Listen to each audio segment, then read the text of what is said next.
Olá, meu amigo e minha amiga, sejam bem-vindos ao nosso Portal do José, iniciando mais um encontro às vésperas da conclusão, em segundo turno, do processo eleitoral aqui no nosso país para várias cidades brasileiras.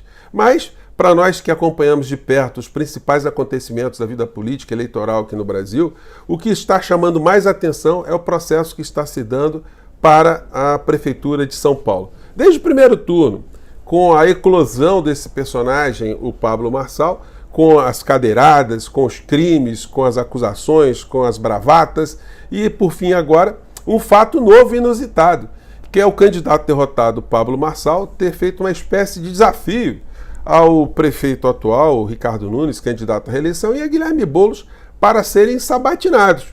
Muitas pessoas estão apreensivas com essa história. O que pode redundar essa coisa tão inusitada, né? Eu vou conversar com vocês sobre essa questão em especial e vou trazer aqui também algumas questões que se conectam com lutas que nós estamos fazendo todos os dias aqui, sempre o chamamento de atenção para algumas situações que envolvem a Procuradoria-Geral da República, os crimes do inelegível Sorcrim, porque isso acaba chegando também a outras instituições, como eu vou mostrar hoje para você aqui no nosso encontro de agora.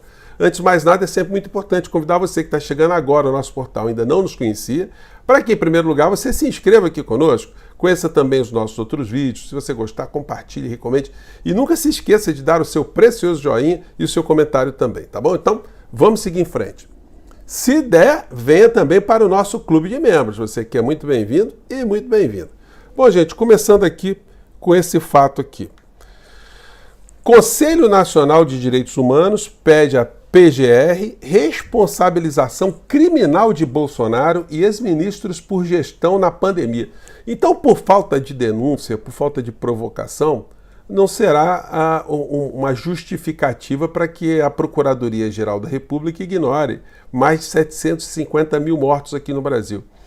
E o Conselho Nacional de Direitos Humanos é uma entidade formada por 11 pessoas da sociedade civil e 11 entidades, dentre as quais a Ordem dos Advogados do Brasil, o Conselho Nacional do Ministério Público, enfim, várias instituições ali. Então, quando essas instituições estabelecem que devem provocar a Procuradoria-Geral da República para que ela se movimente em relação aos crimes praticados por essa Orcrim, de ladrões de joias, que também foi uma Orcrim em relação à pandemia no nosso país, e isso vai ter que ter uma resposta da Procuradoria-Geral da República. Nem que seja a resposta de dizer, olha, não vou fazer nada não, tá? Não morreu ninguém, o procurador atual, Paulo Gonet, eu concordo com Augusto Aras, e tinha que morrer mesmo, e tinha que entupir as pessoas de remédio, pode falar o que quiser, liberdade de expressão, enfim. Só se acontecer uma coisa absurda como essa. Mas aqui tá. Conselho Nacional de Direitos Humanos acusa ex-presidente e aliados de sabotarem estratégias de combate à Covid-19, resultando em milhares de mortos evitáveis. Bom, então, vamos ver, né?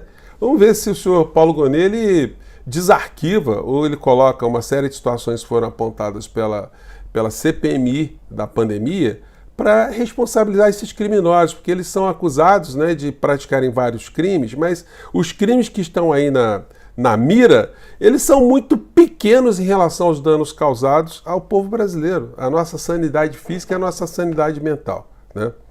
E aí, algumas criaturas que estão no entorno do inelegível, deixa eu só colocar aqui para não perder o comecinho aqui, pronto, para perder a frase aqui do nosso vídeo, né? Muitas pessoas já estão dando a criatura como morta politicamente para esse processo de 2026, embora ele tenha ainda a influência sobre muitas coisas que estão acontecendo aqui no Brasil, porque ele defende ali uma série de linhas de pensamento, se a gente puder dizer assim, que são absolutamente incivilizadas e que, infelizmente, atuam também sobre a cabeça de muitas criaturas, né, aqui no Brasil. Matéria do Fórum diz que Valdemar Costa Neto já fala em Bolsonaro preso e projeta lançar poste em 2026.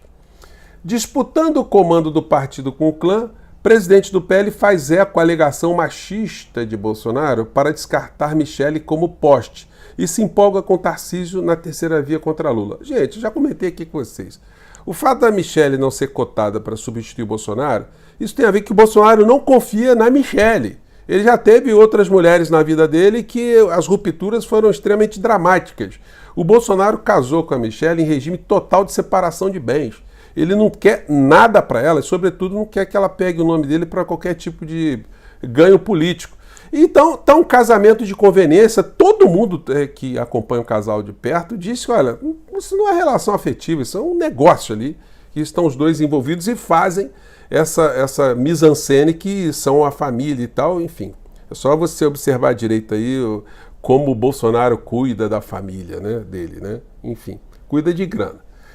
Se Bolsonaro for preso, ele lança poste que ganhará em 2026, diz Valdemar. Matéria também aqui no UOL, replicada pela Letícia Casado. Então, gente, o Valdemar sabe que o Bolsonaro só não será preso se ele fugir, se ele conseguir escapar. Daí a tensão máxima em cima do criminoso, né? Então são situações aí que já dão que a figura vai entrar pelo cano. Então, outra situação que está envolvida no meio desse processo todo, né, é aquilo que nós abrimos no nosso papo de hoje aqui, na nossa fala, é a disputa eleitoral. E aí foi feito esse convite para o Guilherme Boulos. Deixa eu diminuir aqui. E aí muitas pessoas têm falado, olha, não é conveniente ele não deve dar trela para esse cidadão. Eu discordo, gente, pelo seguinte, o Marçal, ele já não é mais candidato nesse processo eleitoral. Então, do ponto de vista eleitoral, ele não vai ganhar nada nessa história do ponto de vista eleitoral agora. E o Boulos vai poder ali, até de repente, tocar em alguma característica humana, se ainda restar alguma na figura do Pablo Marçal, para desmistificar uma série de discursos que são ligados ao pânico moral, pânico vermelho. O Boulos explicar qual é a questão da propriedade que sempre se alega aí que sempre foi ferido o direito de propriedade, com os movimentos sociais em que Boulos esteve envolvido. Ele pode, por exemplo, fazer a pergunta, Pablo Marçal, você tem um terreno que é deficitário, que é vazio, que está dando prejuízo, que está sendo ali utilizado, inclusive, para práticas de crimes, e você tem famílias que podem ocupar, estão precisando de uma moradia. O que você faria se você fosse procurado por essas famílias, por esses movimentos? O que você faz? Você defende algo absolutamente irrazoável, algo absolutamente que não leva nada a lugar nenhum, ou você usaria energia para defender essas pessoas? Então pode ser que surja, de repente, uma linha minimamente humana que conecte ali não só a figura do Pablo Marçal, mas também desmistifique em relação às pessoas que seguem o Pablo Marçal desses dogmas, dessas inverdades, desses temores que muitas pessoas têm em relação ao Guilherme Boulos. Então eu acho que o Boulos não tem nada a perder, não. É uma figura que tem as suas verdades, que tem seus pontos de vista. Se ele está disposto ao debate, ele não estará debatendo especificamente com o Pablo Marçal, mas ele estará levando ao conhecimento das pessoas que já têm um certo bloqueio em relação às pautas progressistas, uma abertura para que essas pessoas pelo menos escutem, pelo menos essas pessoas revertam seu voto ali, alguém que esteja querendo votar no Ricardo Nunes, né? Então, isso pode fazer com que nessa reta final do processo eleitoral haja uma transformação muito efetiva, né? Vamos ver o que vai acontecer. Eu sou favorável, o Boulos deve ir, então eu acho que pelo menos interessante, nós teremos algumas situações no meio dessa história, porque não tem as mesmas amarras da legislação eleitoral, isso pode se converter inclusive num papo, né? Como saber, né? Eu acho que não tem nada a perder no meio dessa história, não.